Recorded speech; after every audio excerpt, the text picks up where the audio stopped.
Hello, everyone, and thanks for joining us. Today, we're back with romance author and poet Deidrea Dewitt. Hey, Deidrea, welcome back. Yay, good to be back. Good to have you back. And today, I want to discuss philosophical worldviews and character connection with you. Hmm. So, let's talk a little bit about techniques. What techniques do you typically use to ensure that your characters' relationships feel authentic and engaging?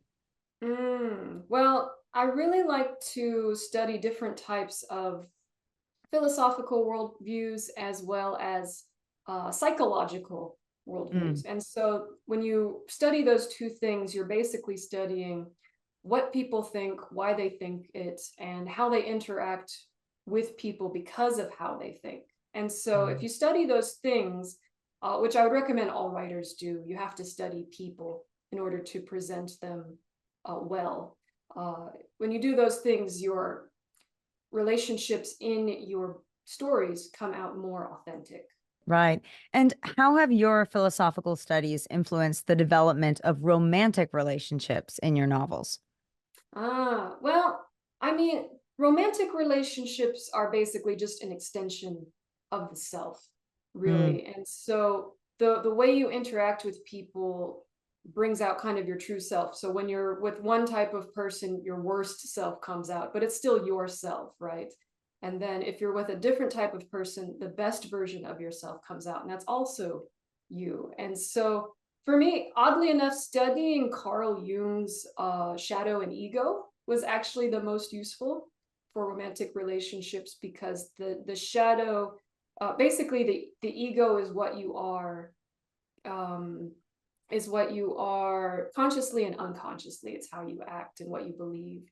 And then basically the shadow is these morally gray or black areas that threaten who you are and who you're trying to become. And so when I studied those things and then I put those in the romantic relationships, it made it more interesting and more authentic, and it gave it more chemistry between the characters.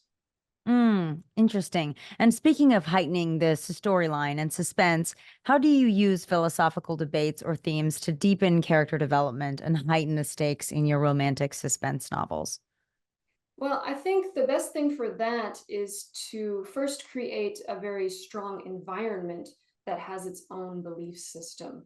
And so your environment should have its own belief systems because every society has kind of a moral code and a system of ethics.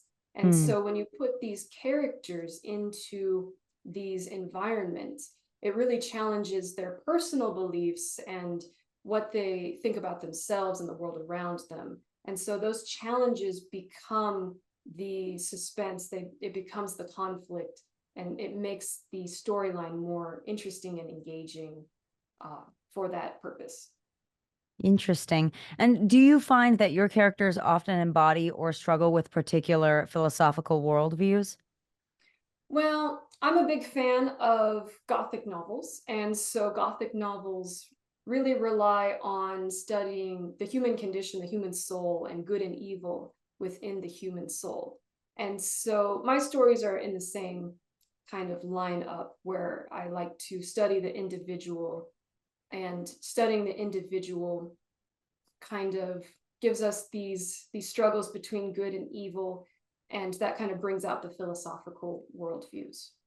Interesting. And how has a character's philosophical outlook, in your opinion, influenced the story's direction or the choices available to the readers in your interactive endings? So with my stories, you can choose the endings, and it's based on anime games. So if you don't know what an anime game is, basically an anime game is where you have a female character and then you have multiple male characters, and you kind of choose which male character you like Mm, best. It's usually just a fun romantic game.